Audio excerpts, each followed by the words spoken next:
Ice Magic. It was January on the island of Sodor. "I would like you to meet an important visitor," Sir Topham Hatt told Thomas. "This is Mr. Bjork, an engineer from Lapland. He is on holiday here and will be helping us mend some signal boxes on the railway tomorrow.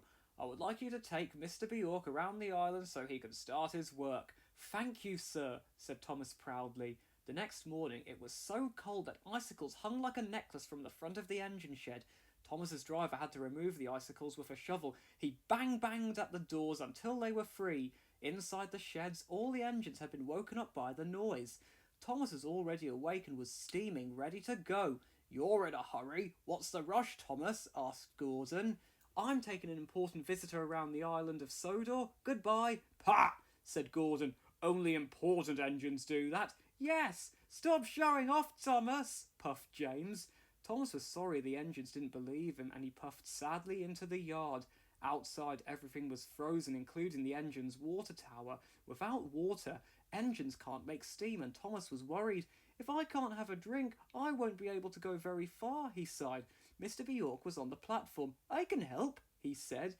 He took an ice pick out of his bag and smashed through the layer of ice in the water tower. Thomas's tanks were soon filled and they set off. They worked hard all day and at last they reached a station by the reservoir. "We'll drop Mr. Bjork off at the next station as Sir Topham Hatt is waiting for him there," driver told Thomas. Suddenly Thomas noticed some ducks pecking at the frozen water on the reservoir. "The birds need a drink too," said Thomas's driver. "Perhaps Mr. Bjork can help again," suggested Thomas. And indeed he could. Every winter, Lapland is white with snow and ice. Mr. Bjork made a hole in the ice big enough for the ducks to drink through. Then he took a sharp chisel out of his tool bag and chipped away at the block of ice he had removed from the reservoir. In a few minutes he had made a beautiful model of Thomas. "It's a nice sculpture," smiled Mr. Bjork. "It's a present for you."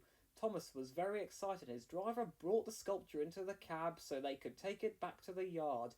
At the next station, Sir Topham Hatt was waiting. Mr. Bjork said goodbye to Thomas and his driver, and Thomas puffed happily back to the yard. He was looking forward to showing the sculpture to the other engines.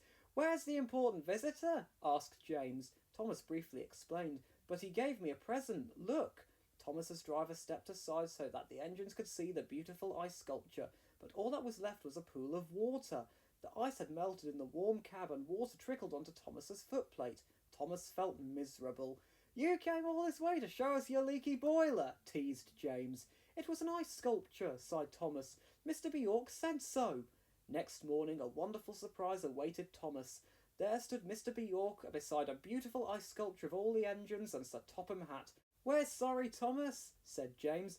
"Now we understand you had an important visitor. We would have believed you all along."